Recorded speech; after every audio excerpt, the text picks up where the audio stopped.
Alrighty, folks, welcome to the second edition of today of Dave's Garage, Dave's Grand Garage. We did the Grand Prix last time, and that was from 1963. And for this episode, we're going to do the ever young 1967 Chevrolet Impala. And this is just such a good rendition that you can almost, just drive it off and drive it home. But luckily for us, it is home, so no need to do that. And let's take a look at this car. General Motors was really doing good work during the 60s. Their golden age of the Bill Mitchell styling era was in full swing.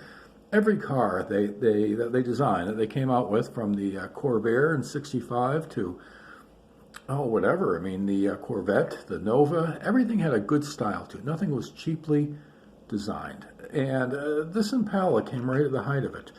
You could get this car in many different configurations.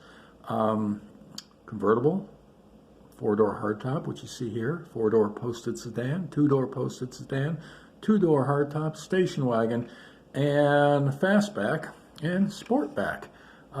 This was the bread and butter. This car sold an amazing, probably 1.2 million cars in 1967 of this body configuration, this basic body and all its different forms.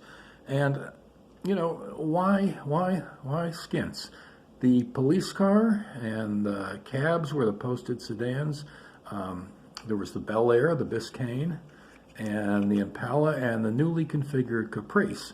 This is the Impala, and it's in a color that I suspect is a true GM 1967 color. And look at the interior. The interior is a nice beige. It was before the day of gray interiors. You wouldn't even think of having a gray interior. Maybe a black interior, but you wouldn't have a gray interior. But this car is just so big and so comfortable. The wheelbase was probably about 121 inches, maybe 119. The length was probably about 220, maybe 218. This car was, I like to say, as big as it wanted to be. Now, it was new. In General Motors, what they would do is they would come out with, families of cars. Like this one was from 65 through 70. So the first one was a 65 Chevy, an absolute stunner. In 66, they revised it with different tail lamps and a slightly different front end. And then in 67, they did a major facelift.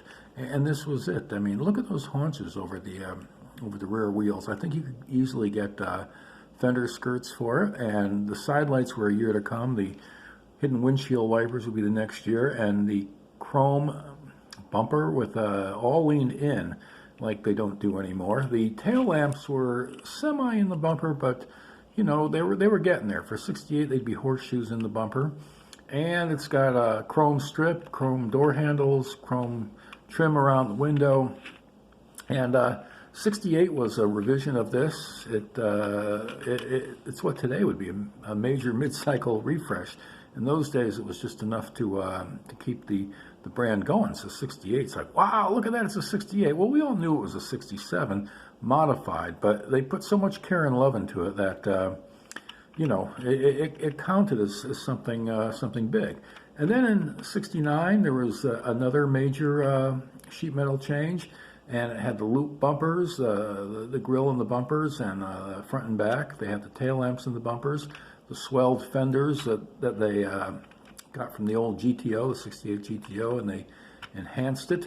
And 70, it was I remember the very first 1970 Impala I saw. It was on First Avenue by Forest Road in West Haven, Connecticut, and it was fall, and wow, there's a 70 Impala. I didn't think the 70 Impala was so good at all, but it forecast the 71, which was great. But the headlamps were exposed, the bumper was traditional. The tail lamps were finger tail lamps, 3 aside for the upper ranges and 2 aside for the lower. It wasn't a bad car. It just lost a little of excitement and creativity.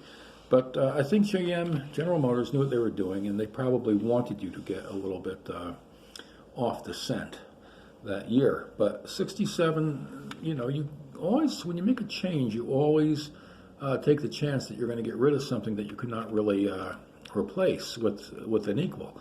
And while the 67 wasn't my favorite, the 68 really was. But I think that's just a matter of, my own personal subjective experience. 68 was the year I became aware of cars, so every single car seemed perfect. And I still think the horseshoe tail lamps in the bumper were a nice touch. But like the 68 GTO, which went on to 69, which had half-in, half-out bumpers, or, whatever, this also has tail lamps which flirt with the bumpers but do not go all the way in.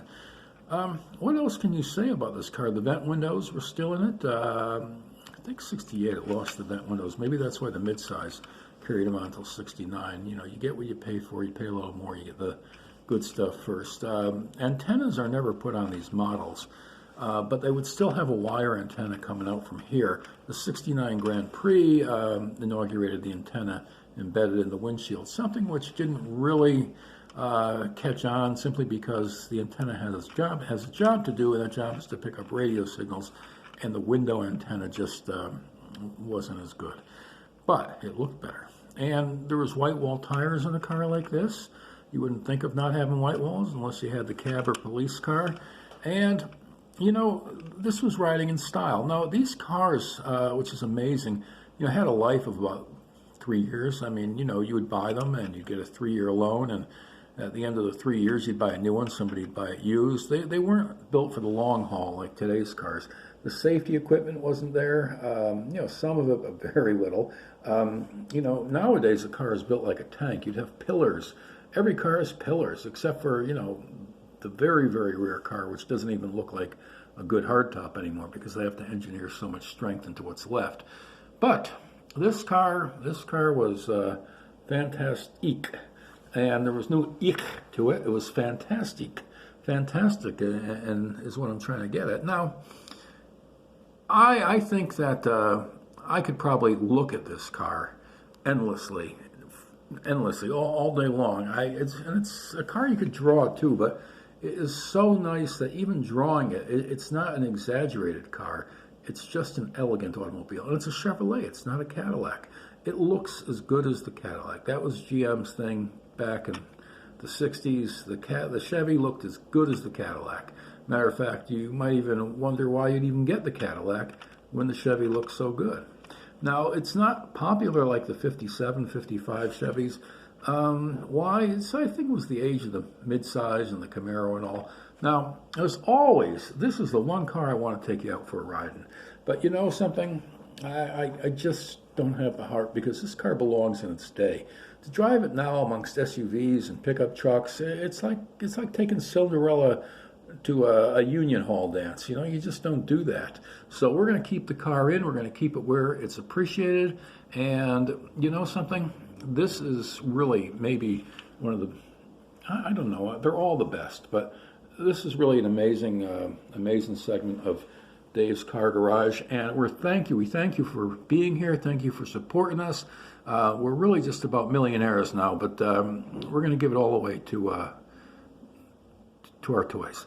Anyway, thank you very much. No, we don't get any money for this, but thank you very much for watching, and do come again for the next exciting episode of Dave's Garage.